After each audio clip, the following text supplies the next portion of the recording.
Are jellyfishes really immortal? We humans have been obsessed with the idea of immortality since forever. We've etched it into our stories, from the apples of immortality to the ambrosia that Greek gods would drink for longevity.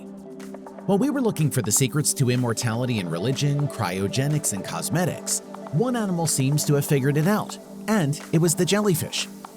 That's right, these drifting balloons with tentacles have unlocked the secret to living forever. It seems they do it by reverting to an earlier stage in their life cycle when they feel it's time. But how does it work? And which other animals have this ability? That's what we're here to explore today. Jellyfish start their lives as larvae, and they're like tiny cigars spiraling through the water and looking for a rock or something easy to attach themselves to. Once in place, the jellyfish metamorphoses into a polyp. Colonies of such polyps are created as the polyps clone themselves, and this colony could cover an entire boat dock in a matter of days. If the weather is right and all is well, these polyps can bloom in vast numbers, and when that happens, lo and behold, baby jellyfish. The remarkable ability to turn back time and revert to an earlier stage is not common to all jellyfishes. Can you imagine if it were? We'd never go to the beach again. No, this ability is particular to a species of jellyfish called Dorni, which was first discovered in the 1880s in the Mediterranean Sea. Fully grown, they can be about 4.5 millimeters or 0.18 inches across, which is no bigger than your fingernail. They have bright red stomachs in the middle of their transparent bells and have a unique way of cheating death. In the event of physical damage, starvation, or slow death due to natural causes, the jellyfish will sink to the ocean floor and start to decay.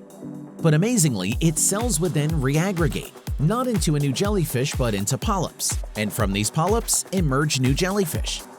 It has essentially leaped back in its development process.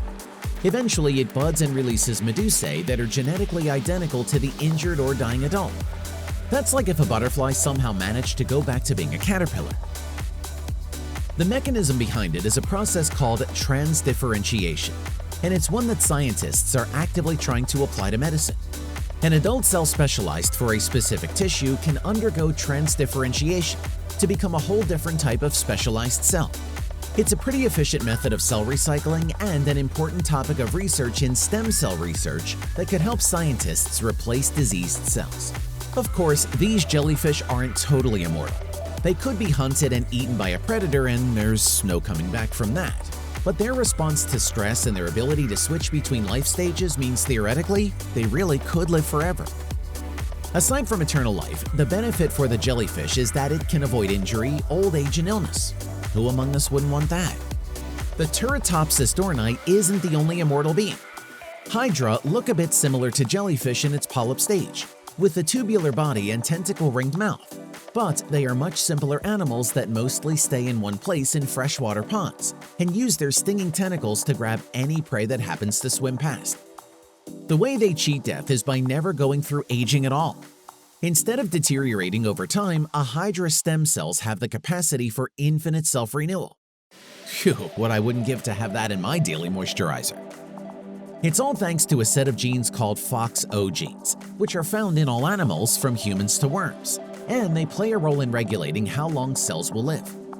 But in the case of Hydra cells, there is an overabundance of the FOXO gene, and when scientists prevented that gene from doing its job, Hydra cells started showing signs of aging. But not everyone needs to depend on good genes for that newborn baby complexion. Some manage it themselves. Lobsters do not go through aging either, thanks to their ability to endlessly repair their DNA. Typically in humans, during the process of DNA copying and cell division in our bodies, the protective end caps on chromosomes called telomeres slowly get shorter and shorter. And when they get too short, the cell enters senescence and can no longer keep dividing. But lobsters don't have to worry about that. They have a never-ending supply of an enzyme called telomerase, which keeps regenerating telomeres. They produce lots of this enzyme in all of their cells throughout their adult lives, which allows them to maintain youthful DNA indefinitely. There is a catch in this case, though. Lobsters end up growing too big for their shells. That's because they continue to grow, but their shells can't change size. So for them, it's a lifetime of ditching small shells and developing new exoskeletons every time. Ouch! Growing a new exoskeleton is not an easy task. The energy required is too much, and eventually they get exhausted and fall prey to disease, shell collapse, or a predator. So far, it looks like you need to be very tiny or at least rather small to cheat death. But turtles are known to live for centuries and they're undoubtedly massive. Research has shown that their organs don't seem to break down over time, and they might just live forever if they're never hunted or get a disease. In other words, they definitely have the potential to be immortal animals. These animals, though unique and seemingly immortal, are not actually indestructible as we've seen. You might have heard that cockroaches would survive anything from a nuclear explosion to the apocalypse. But weirdly enough, they are not the most resilient species on Earth. That title only goes to the tardigrade. This creature is capable of sticking around for thousands of years. It can survive 300-degree temperatures, live for 30 years without food or water, and could even survive several days up in space. That's right, they're impossible to kill. When the going gets too tough for these 8-legged microorganisms, they undergo a sort of pseudo-death. They curl up in on themselves and enter a stasis that allows them to survive all kinds of crazy conditions, from extreme temperatures to radiation that could kill a herd of elephants. Aside from them, the more obvious contender for this list is bacteria.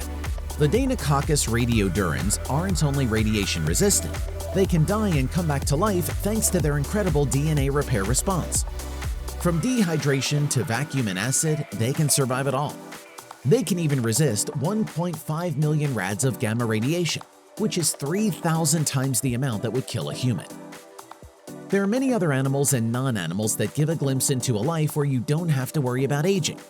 Like the naked mole rat, whose risk of dying simply does not increase as they get older, or a stress-resistant quag clam called Ming, or the incredibly ancient bristlecone pines that seem to function just as smoothly as a much younger tree. Could they hold the secret of anti-aging or immortality for humans as well? That remains to be seen. But for now, we can marvel at how different species have found different ways to cheat death and be a little bit envious of them.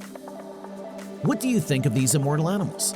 Will scientists be able to apply these learnings to humans one day? Tell us your thoughts in the comments.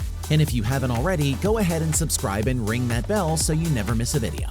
Thanks for watching.